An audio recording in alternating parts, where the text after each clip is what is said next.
Hey everyone, it's 10 Types, and today we're talking about a card, the new Budew from the new expansion out in Japan, Terrestrial Fest EX is how it's translated here. This will be part of Prismatic Evolutions internationally, releasing next month. And recently, it was I think a few days ago, I made a video talking about this expansion and how it was being like how what cards were good from it in Japan. The new cards, not like Team Mesogorpan EX. That's I mean it's a good card, but it's not a new card.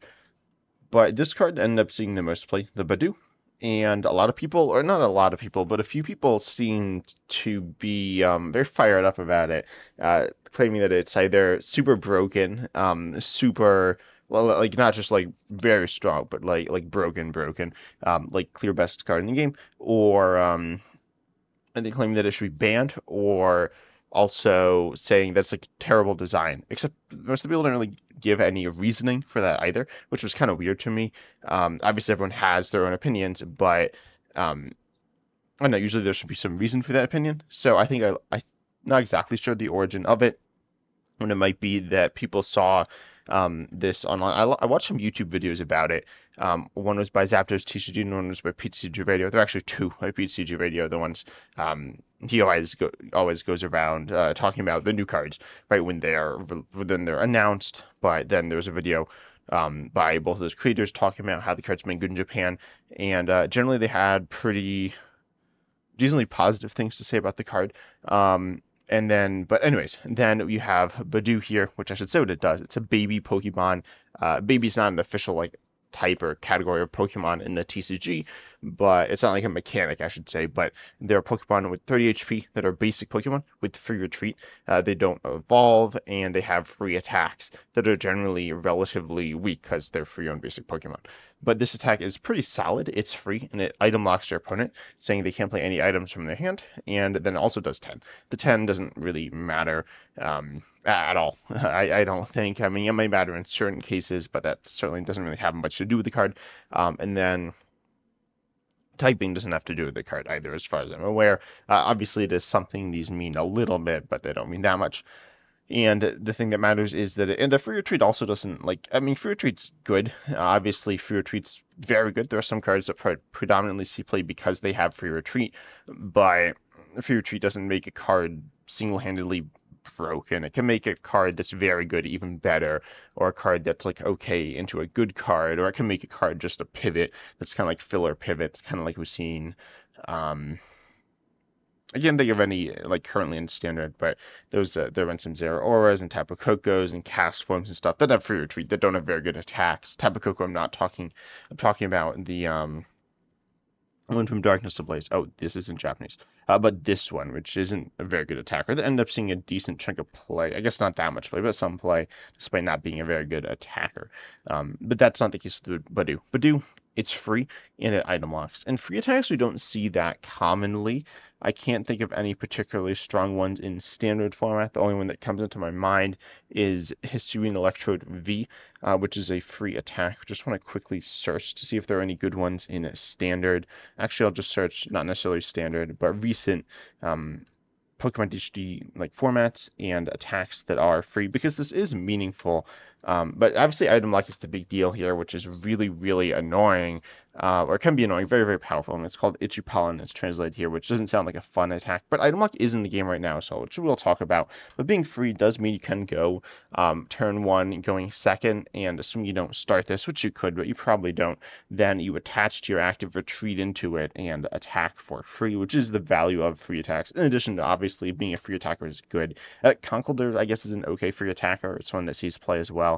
It doesn't see that much play though. I'd say it's about as good as Hisuian Electrode V. They're two very different cards. Hisuian Electrode V is a really attack option in the Cloth deck, and I guess it might be teched into the Conkeldurr deck. I'm not very familiar with that deck. I know it's seen some play, but it's not that good. And then Conkeldurr is a main attacker, which is a stage 2, and so that's pretty different.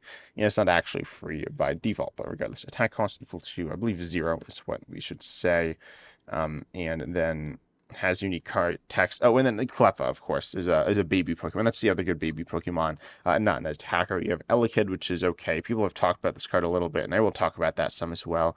The rest of these are Mysterian Basculin's kind of interesting. It's a setup Pokemon. Same thing with the Alolan Vulpix with Beacon, which isn't in the format anymore. Hisuian Basculin doesn't see that much play though. It's an okay card, but it just okay. So honestly, Cleffa is like not even that good. Cleffa is an okay card though. Certainly, I haven't heard any complaints about this card at all. It's solid. I think some people think it's really cool, and some people are kind of indifferent. I don't know where I am. I guess I'm indifferent then. But it's a cool card, I guess. And then yeah, that's about it. Most of these, I mean, this card it has a free attack, which is very good, but that's a bit of a ways away. I guess Rowlet and Alone Executor is actually a pretty good comparison or it's kind of a comparison for Budew, though. It is a free attack that ultimately is used with an expanded format. I don't think this is expanded. This is definitely now, where's an expanded tournament? I think this is expanded, and so you can go ahead and turn on item lock, but then item locks both players, but it does it for the entire game. Expands a very different format, so comparing these two isn't necessarily super great. But Vileplume could turn one item lock, turn one going second. So this is turn one going second. There are abilities that end your turn that kind of act like attacks, and they because they end your turn. And so in some ways you could compare free attacks to abilities that end your turn. But ultimately there's only a few. They're kind of like Cleffa. Like Cleffa and Rotom V are kind of similar. Rotom V is really good. It's a very strong card. But Budew, in terms of the amount of play it's seeing a ton. I heard that it was played in around half of the top decks. I'm not actually sure about that. If that's still true. That was just from a relatively small sample size, not like an important sample size, but it was a not entirely complete, or at least it just it's not it's I think it was like a couple of days or something. So now we have a little more data, and we will continue to get more data. But Budew, that card being that good, in terms of that comparison, I think there's one card in the game that I think has played that much, though I don't actually know how much this card has played. If you first of all, let's look at the meta. And looking at the online meta, which is like the meta essentially, you have Charizard, Draco, Lawson, Miraidon, Golett. Yeah, so I think all the top decks are more or less playing this card, and that card would be Pheasantipity EX. Pheasantipity EX sees a ton of play. I've heard a few people kind of complain about it from time to time, um, because of I don't know, kind of like speeds up the pace of the game, and people don't like that. People don't like when the game goes too fast. Now, people don't like when the game goes too slow either, but do. We will talk about that and like pace of the game though. But Pheasantipity EX, the card that people have argued, I think more people by a lot have been saying should arguably be banned, which I definitely don't think Pheasantipity EX should be banned. I also don't think Budew should be banned.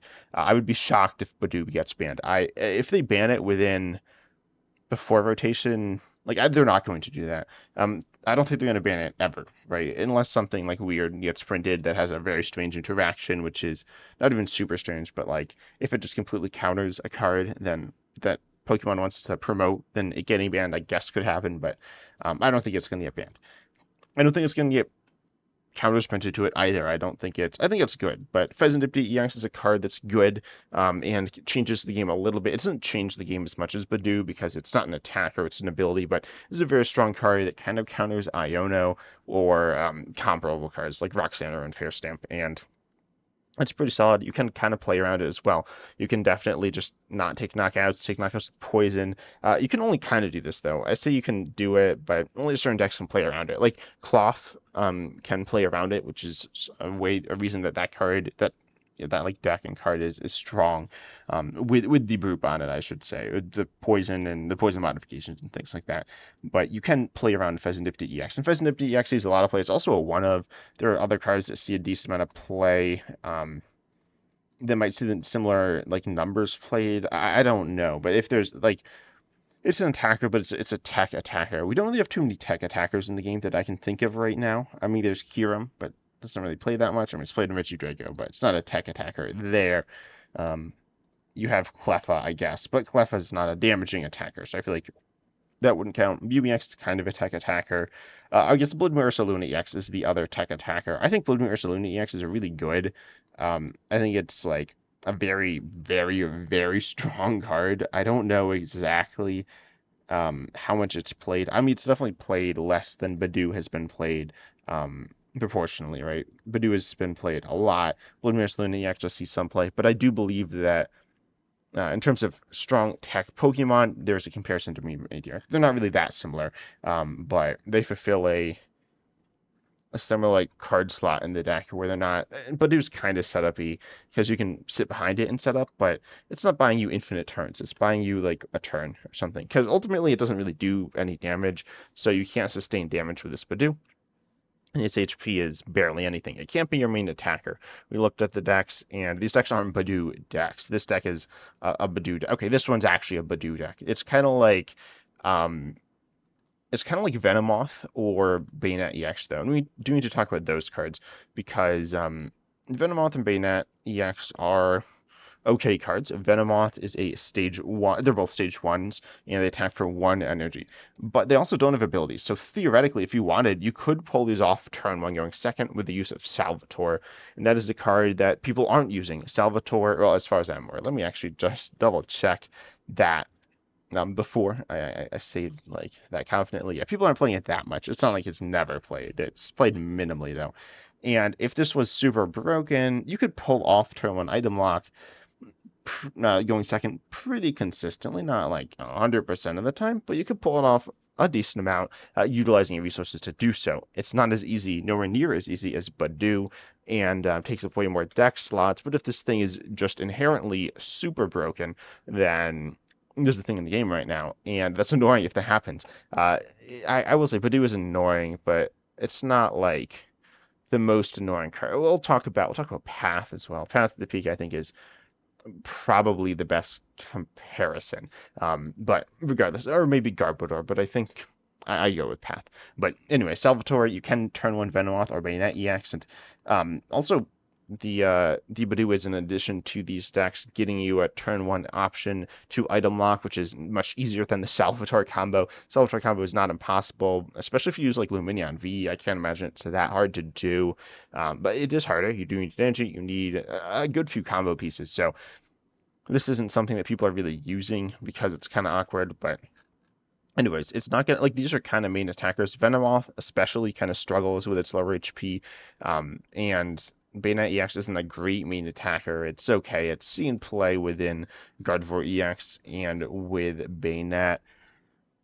I guess it's like really it's the only attacker within Bayonet, but it has a secondary attack that can do big damage as well, which is something that is pretty important to it. So comparing these cards is they do have a similar item locking potential and similar like kind of item lock type card. There are a few others that have been mentioned that I have seen people talk about. Seismitoad EX was very good at the time in standard with Quaking Punch for two colorless energy, which is just one attachment. You item lock and do 30, and there's double colors, not double turbo. So it is actually doing 30. But at this time, HP values were lower within the cards that people played generally, and then almost exclusively they were like noticeably lower. And so this was doing more meaningful damage, and there were ways to boost this. And then there's a lot of weird stuff at this time. It's not like the weirdest era of Pokemon by any means, but you had a Lysander's Trump card, which ended up getting banned. That card was like kind of weird. I honestly like it was just very silly. Some of the reasons for the ban are a little weird that don't like make a lot of sense. There wasn't like official thing, like official reasons for them being banned. And one of them, I don't remember what they were off the top of my head, but they were a little weird, but more or less made sense because you could just item lock and then recover stuff, and your opponent couldn't play the cards. It recovered all the cards, both yours and your opponent's, and then they couldn't play them, but you could, and you just like play all these items, and your opponent wouldn't. But these are also big basic focused formats, so and not just because of like the big basics were just the best attackers. So Seismitoad EX really pushed that, and this is part of the concern with Budew, where it will push big basic decks, but it's not a big basic, right? So if your opponent's playing big basics, they will just run through your Budew because like what is Budew doing, right? Even if you're playing something like Miraidon, where Miraidon has where is a Miraidon deck? Miraidon has I I've lost it. I'm sure it's somewhere on here. There we go. There we go. Miraidon. If you're someone's playing Miraidon, then they can just go ahead, use Miraidon EX's ability, and go ahead and grab something. Like, because Miraidon EX is, assuming you start like a lightning Pokemon, you could just manually attach, and you'll probably have the energy to do so, and then eventually you'll just attack them and win. So there's only so much that the Budew could do against one of these Pokemon here. Really, any of them will just be like obliterating the Budew, even with like Magneton or something weird like that. So that would not happen with Seismitoad EX. I mean, it kind of would, but not in the same sense because it would, because Seismitoad EX's HP value is lower back then. But accounting for power creep, a strategy like that wouldn't necessarily work. You need a little more oomph there. Like, you're not knocking it out with the Magnetons or the Raichu Vs or the Raikou Vs to that same extent, or just like taking extra prize every turn that are in hand EX. So Badew's low HP is really the reason why I don't think this card's like broken. I think it's a good card, but I don't think it's a broken card. I think I underrated it a little. I thought it was like an okay card, but I think it ultimately probably is a very it's a better card than I thought. But Budew does have it's low HP is an issue, right? Elegant is a counter, theoretically, with a Miraidon or other decks. The one issue with counters is that you can't search them out with like Nespel or Buddy Buddy Poffin necessarily. You might be able to turn one and then just pop it down and then start swinging it in. But Elekid one-shots it for free. But then you could also increase the HP of the Budew. So I don't think Elekid is a very good counter. It's not like a terrible counter, but it's not a perfect counter either. But that is something that I have heard mentioned. I think is kind of interesting. But whatever. I think the Magby is also about as good of a counter, especially if they do decide to bulk up, but maybe not Mr. Jim right stuff. Anyways, that doesn't really matter. But anyways, Badew's not really a main attacker. This is definitely not a normal Budew list. Normally it would be like this deck. This is Stereoledge EX, and then you put in a Budew, right? You can get it into the active pretty easily. Just attach Retreat and search it out with Nest Ball or Ultra Ball, and item lock your opponent and slow them down.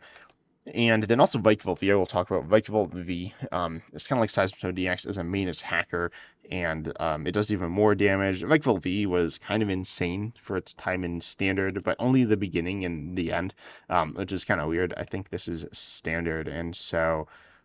Oh wait, no, this is weird, because this is a bit of an older card, but not... It's like... This is COVID, right? So there's some of the data is chopped off here, but regardless, no, wait.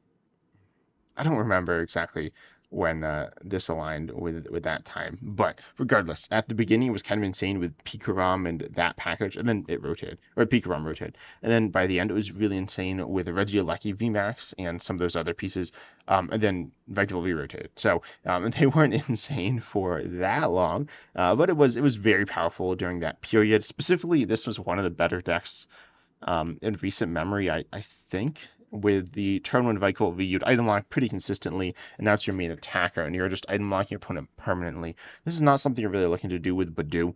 Theoretically, if you have a deck that auto loses because it can't play items, then you just lose. But that's not really any deck in the game. If we look at the metagame, then we see that really none of these decks auto lose to Budew, like at all. The stage 2 decks, even if you don't play any Charmeleon, we'll just take that out of the equation. Charmander will one-shot Budew for 2 fire energy, and then that's fine. Like, it trades positively, and then eventually they'll drop the item lock for a turn. So even though you are committing energies and resources, you can just super rod on that one turn. Theoretically, if they like Misfortune Sisters you, and then they can do certain combo-y things too that are really annoying and could just cause you to lose the game, but that's not really what people are taught. That's not how it's being played. I mean, it's being played here as just a tech option, a one-of tech option in a deck that just does other things. Apparently plays Crispin, which is kind of interesting, but whatever. So ultimately, it's just a card that you tech in normal decks, so you won't just be auto-losing to this. This also does encourage going second, but I think that's good. I mean, right now going first is way better than going second. I don't know. Going second's okay. There's certainly some decks that want to go second, but there are definitely decks that want to go first as well. Looking at the metagame, it's a little weird. I think like Stereoledge GX is overplayed, and the new decks are overplayed. That's just how it goes. That's how new formats work, but taking the new decks out of the equation, which I'll do want to go first, then you'd have Charizard, which you'd want to, like, you got the evolution decks want to go first, the basic decks want to go second, more or less. That's certainly a a fine simplification to make. A lot of the metagame is evolution decks, and also Trap Ghost. Trap Ghost, you can't attack turn one going second. Cloth, I think, is underplayed in the metagame right now. I think it's a very good deck. I think it's probably a top 5 deck in the metagame. At least I believe I ranked it number 3, if I might even rank it higher than that now. But regardless, it's a very good deck, and it's underplayed a little bit. But that deck would want to go second. There are a few decks that want to go second, like Miraidon, Raging Bolt, and Roaring Moon, and there's some decks that want to go second. But ultimately, the metagame's more go first heavy. And sometimes people choose to go first with turbo decks I've seen, and sometimes people choose to go second with evolution decks, and there are reasons for either. It is perfect personal preference, but regardless, you do have the metagame is mainly a go first metagame. And I criticize Trap Ghost EX a little bit because it's a go first deck despite being a big basic deck. That is somewhat unique, which is kind of cool, but it's not that cool when it kind of encourages this go first metagame. Which I don't think there's a massive issue with I don't think going for a go first metagame or a go second metagame, I don't think either one's better. I think it's good to have a mix of the decks. So, and we don't necessarily see that right now. It's not that common to happen, unfortunately. It's kind of hard to design cards to do that. But anyways, this will encourage going second, which I think is good. But I don't think it's going to make it super crazy. I think it's going to make it more fair because if you go or I don't know if it's going to make it more fair, but going first is obviously an advantage by just going first, right? That's why there are limitations on it. So you could set things up and then maybe not play like a rare candy deck and not go for the turn 2 rare candy. I don't know. It's a little weird because if you want to be playing a stage 2, you might want to team evolution, which you can do because you can play tools, which aren't items. No tools are items. And so you could use team evolution, which you'd want to go second for. But even if the metagames go second focused, I don't think that's a massive issue. That would kind of, well, in terms of big basic decks, those want to go second. So Budew does fit kind of into those decks, but then also you will be losing that go second turn 1 attack, right? So this is a go second deck. I don't know what this deck is. I've seen it a couple times as I've been scrolling through decks, but this is a go second deck. I'm assuming with this stuff with NTV and TMS Ogre Pioneer X. And so then you want to go second, or you could and you want to NTV, take a big knockout, or you could disrupt your opponent. So you do have 2 options, but you are settling by not taking both versus with a deck where like Charizard has the Cleffa turn, a Rotom V turn, and that turn could be replaced with a Budew turn if it's not the first turn going first with the Rotom V. So do keep that in mind. That Budew is taking up a turn, and that's what it's doing. But regardless, I don't think Budew's super problematic for the metagame. In some ways, it will slow the Well, no, it will definitely slow the metagame down though, because reducing items will slow down these turbo decks some as well. Even if the decks that are playing them are turbo decks, and this is where the Path to the Peak comparison comes in.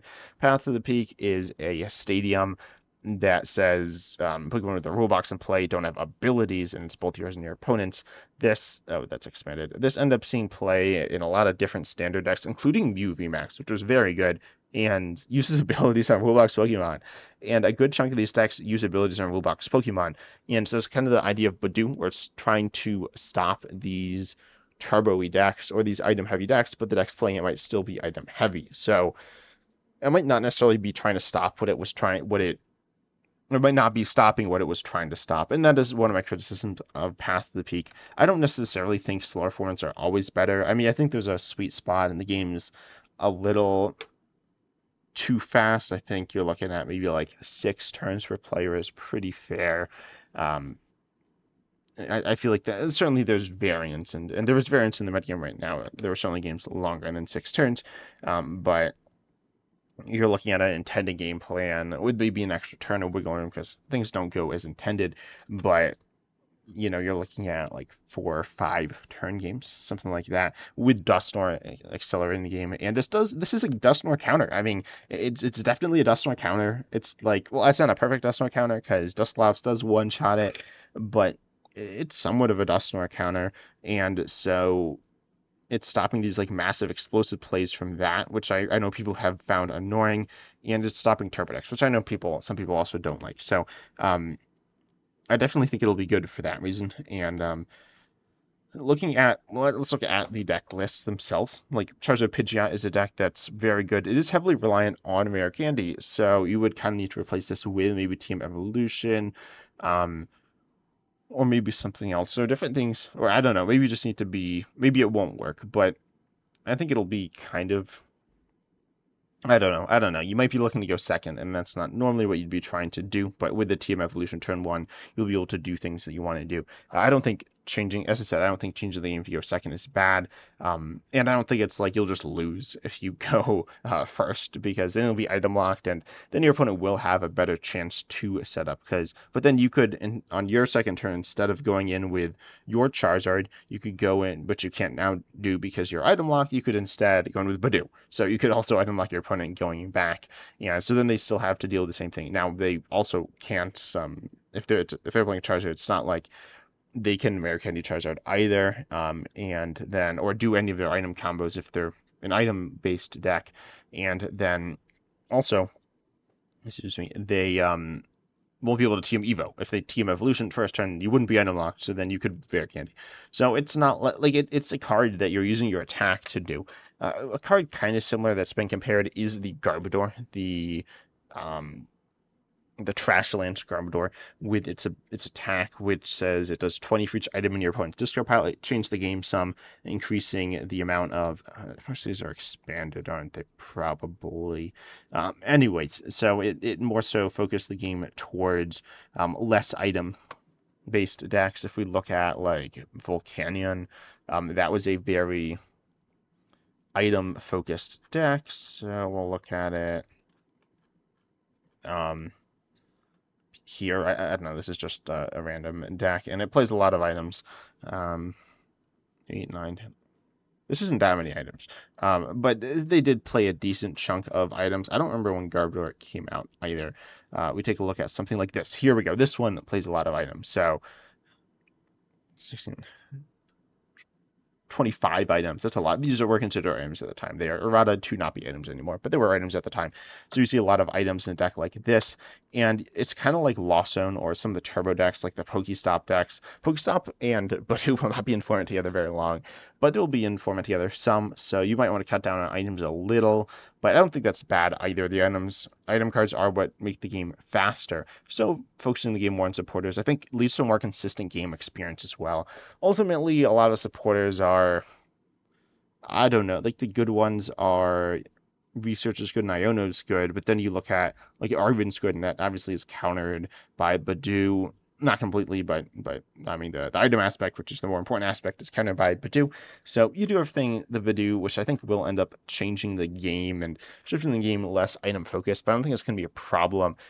It'll be different, but I think it's a cool card. I'm looking forward to it. Pokemon does kind of need to keep it in mind and not just print decks that really want to focus on items, but I think of the metagame right now, yes, Lost Zone is a deck that, for being item locked pretty constantly, it's going to be annoying, as you can't really do your game plan. But a lot of other decks can do their game plan delayed by maybe a turn, but your opponent's also delayed by a turn because they're attacking with Budew. So I think it's completely fine for the metagame. I don't see any issue. Put down below in the comments. Tell me if you think differently. Make sure to stay civil and all that good stuff. But I hope you enjoy. Consider liking, subscribing, hitting the bell, all that good stuff. And as always, I'm excited to see you in the next video.